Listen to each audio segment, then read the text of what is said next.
Well, there was absolutely no close games until Monday night this week. But let's go break them down now. How's it going, everybody? I'm Jason of Jason's Realm here. Today I'm here bringing you guys my Week 3 recap of the 2023 NFL season. Let's just dive right into this. Before we do, what did you guys think of this week? I thought it was an alright week, but 70. Yeah, 70. We'll leave it there. But let's just go ahead and dive right into this. I will get back to all Ians who leave a comment. Alright, so we're going to start off with Thursday Night Football between the New York Giants and the San Francisco 49ers. The Niners coming out ahead 30-12 in this absolute blowout. The Giants have serious problems. It starts at the O-line, and it is just ugly. Absolutely downright ugly in New York.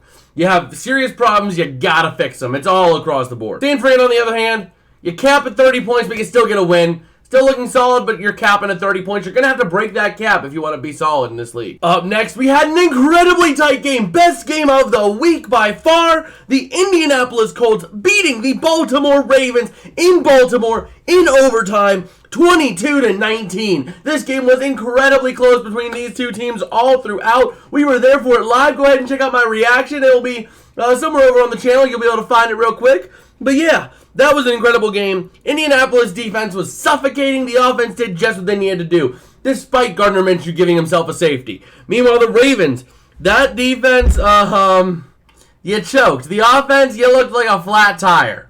So Baltimore, get your stuff in order. I know you're dealing with injuries, but you've been dealing with injuries for the past 5 seasons now. So either get your injury bug fixed, or we'll learn to deal with the injuries. Don't come complaining to me now. I'm sorry. Next, we had an absolute blowout. The Tennessee Titans falling to the Cleveland Browns significantly and spectacularly, 27-3. This game was so bad for the Titans that they had to send, they got forced into a delay of game penalty because Myles Garrett was playing side to side to side to side, and the Titans sent 2 offensive linemen with the express target of following and shadowing Myles Garrett.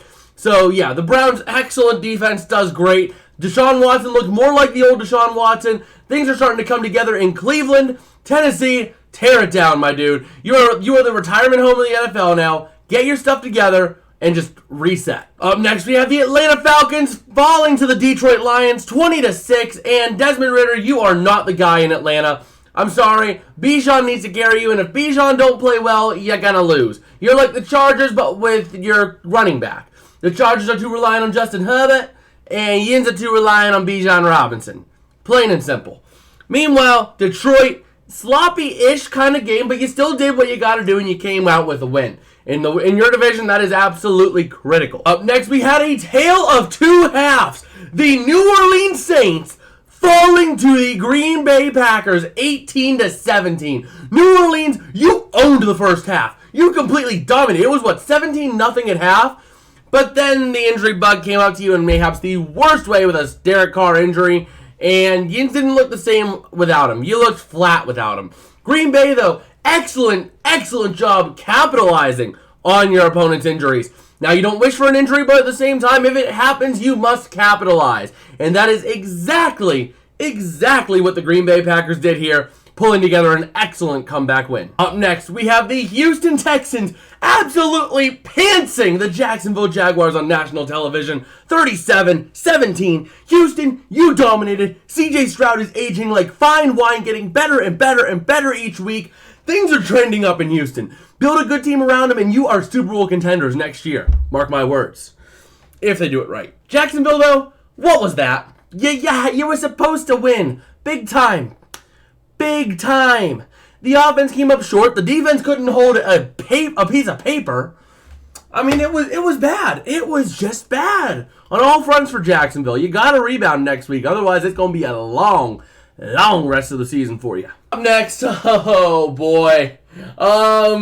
Here lies the Denver Broncos. Got whooped by 50 points by the Miami Dolphins. 70-20. This game was absolutely incredible. Absolutely embarrassing for Bronco Nation. Denver. Tear it down. You got nothing. Your defense let up 70 points to a Miami Dolphins team without Jalen Waddle. Without Waddle. They could have potentially put up 100 on you if Jalen Waddle was in the game. Just think about that. Denver, tear it down, reset, completely just dismantle the organization. You are not at all good. Miami, excellent win. I cannot say anything bad about you. Great job on the 70 points. Let's not dwell on this, though, but you did a great job this week. Up next, we have the Los Angeles Chargers beating the Minnesota Vikings 28-24. This game, the Chargers, almost blew it. Brandon Staley is not the guy to coach this team. They're way too reliant on Justin Herbert. The defense can't hold anything. Vikings, you blew it, though. The Vikings had many chances to put this thing away, and they just choked it. Absolutely blowing it. This was basically Tank Bowl #1 of the season.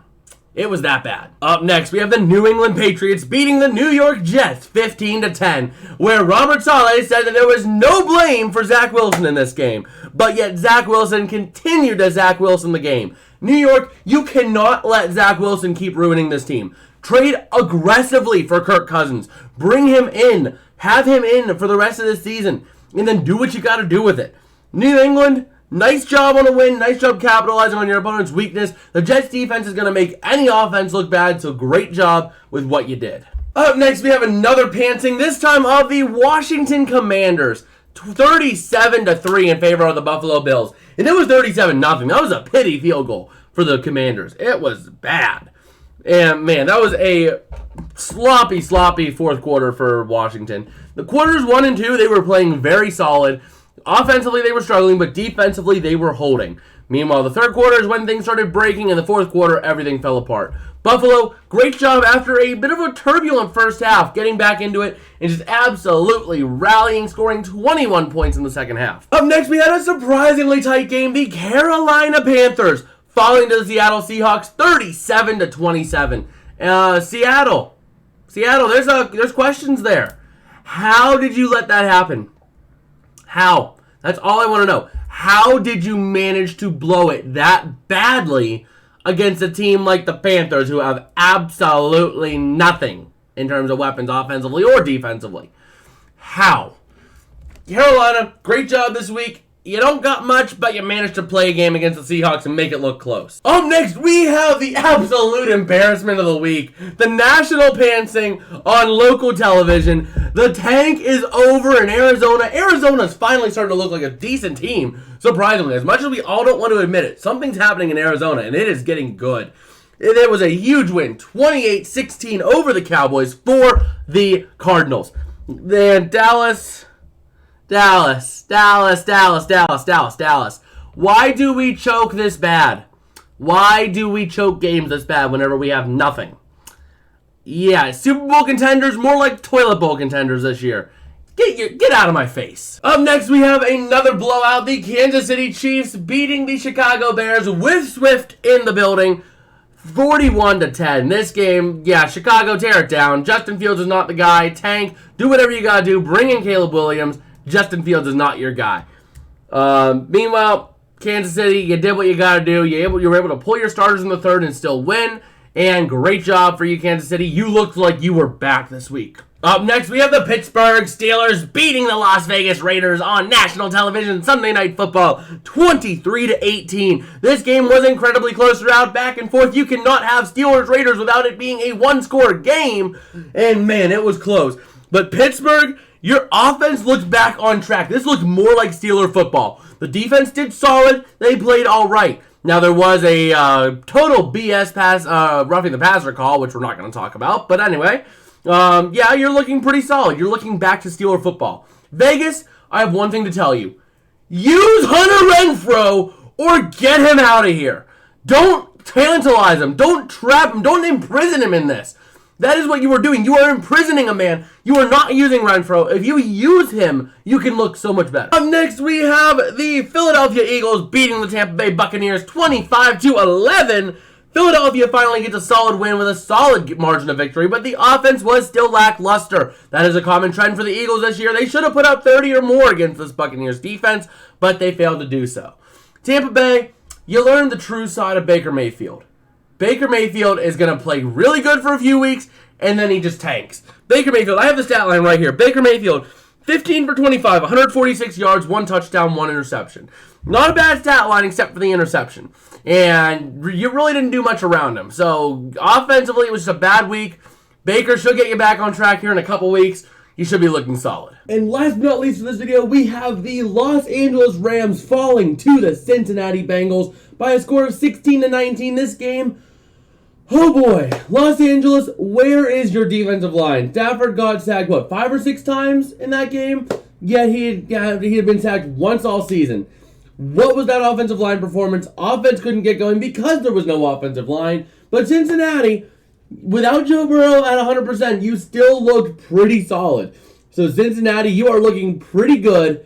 Just get yourself back into the groove. Jamar Chase finally getting more involved. Joe Burrow putting up decent lines when injured. So right now, Bengals, you're looking solid. The Rams, you need to help build your offensive line big time. Well, that's about going to do it for me today. If you guys did like, don't forget to smash like and subscribe. It does help me out a whole lot. It lets me know that I'm making content that you guys enjoy and that you guys want to come back and keep on watching. If you haven't already, also make sure you check out our predictions video popping up down here to see how wrong we were. And I guess we'll go ahead and see you guys later. Peace out and have a good one.